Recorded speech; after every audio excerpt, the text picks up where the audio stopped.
Here we have a Craftsman snowblower. It's winter here in Ohio, so anyway. This one has an electric start on it. Obviously you can see it's not going to start.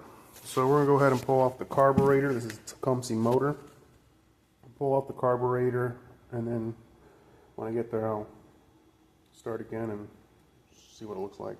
Okay, this particular engine we're going to have to pull out these two bolts. This bolt up here. These just pull off, that'll just pull off, and then take out the key.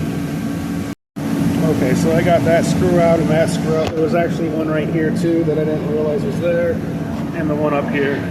Now, I already loosened this. These are hard to get off, but just pull it off like that. Okay, just pull off our cover. Here's the carburetor. We're going to have to pull off this screw and this nut.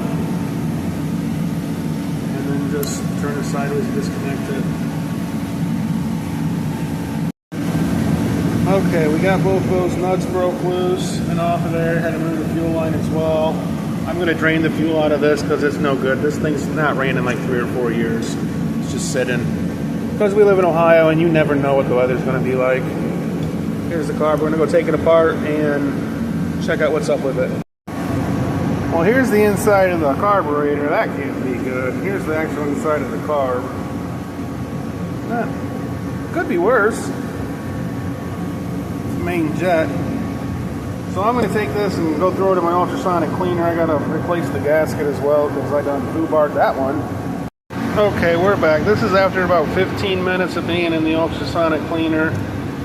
Isn't she pretty? Look at this float bowl. Remember what it looked like? No good. This is great.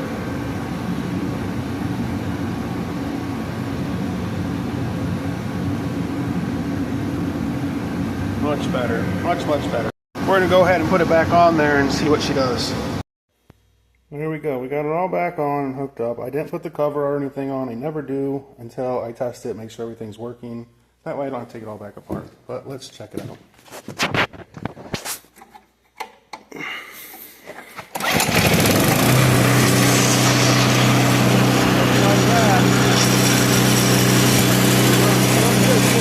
Just for those of you that don't know, this is what fuel should look like.